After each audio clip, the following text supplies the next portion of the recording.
di video kali ini, saya dan teman-teman kelompok saya akan menjelaskan ulang hasil policy paper kami yang berjudul Pengendalian DBD di Kabupaten Gresik, rekomendasi kebijakan, pencegahan, dan penanggulangannya. Latar belakang dari policy paper kami adalah penyakit demam berdarah dengue atau DBD masih menjadi masalah kesehatan masyarakat yang cukup serius di Indonesia, termasuk di Kabupaten Gresik.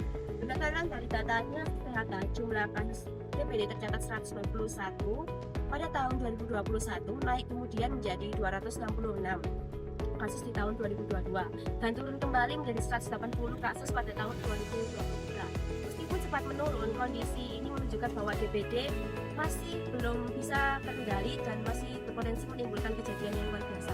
Sebagian masyarakat masih menganggap bahwa fogging adalah solusi utama, padahal fogging hanya bisa membunuh nyamuk dewasa, sedangkan perkembangbiakan jentik masih berkembang. Selain itu, koordinasi lintas sektor antara puskesmas, kelurahan, dan dinas kesehatan juga masih perlu diperkuat karena belum berjalan serentak di Kabupaten Gresik. Sebagai inovasi, pemerintah daerah sebenarnya sudah mulai mengembangkan aplikasi Siperdas, yaitu sistem informasi penyelidikan epidemiologi DBD terintegrasi. Namun aplikasi ini masih dalam tahap uji coba dan belum berjalan optimal.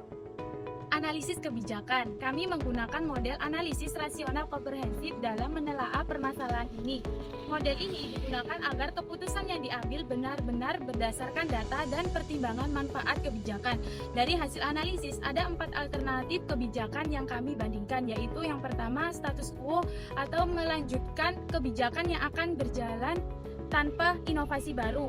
Yang kedua, penguatan PSN berbasis pemberdayaan masyarakat melalui gerakan Satu Rumah Satu Jumantik. Yang ketiga, edukasi emotional demonstration atau EMO-DEMO untuk meningkatkan kesadaran masyarakat melalui pendekatan emosional. Yang keempat, pengembangan aplikasi Siperdas untuk memperkuat sistem pelaporan. Yang keempat, pengembangan aplikasi Siperdas untuk memperkuat sistem pelaporan, deteksi dini, dan koordinasi antar instansi secara digital. Dari keempat alternatif tersebut, hasil analisis menunjukkan bahwa pengembangan aplikasi Siperdas merupakan kebijakan yang paling unggul karena memenuhi 4 kriteria utama. Dari sisi efektivitas, Siperdas mampu mempercepat pelaporan kasus, membantu deteksi dini, dan memperkuat koordinasi lintas sektor. Efisiensi juga meningkat karena sistem digital ini menghemat waktu dan biaya dibanding pelaporan manual. Dari segi ekuitas, manfaatnya dirasakan merata oleh masyarakat di semua wilayah karena pelaporannya bisa dilakukan langsung oleh warga. Sedangkan dari kebijakan politis, kebijakan ini mendapat dukungan kuat dari pemerintah daerah dan sejalan dengan arah transformasi digital bidang kesehatan. Selanjutnya ada rekomendasi dan langkah implementasi. Agar kebijakan ini bisa berjalan optimal, ada beberapa langkah yang harus dilakukan. Pertama, melakukan sosialisasi dan pelatihan kepada petugas puskesmas, kader jumantik, dan perangkat desa agar paham cara menggunakan aplikasi Siperdas. Yang kedua, meningkatkan kapasitas SDM dan infrastruktur digital secara berkala dengan jaringan internet dan perangkat yang mendukung di setiap wilayah.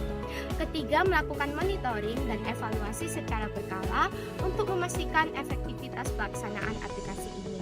Dan yang keempat, menetapkan regulasi serta dukungan anggaran resmi agar program dapat berkelanjutan melalui APBD atau kerjasama dengan sektor swasta.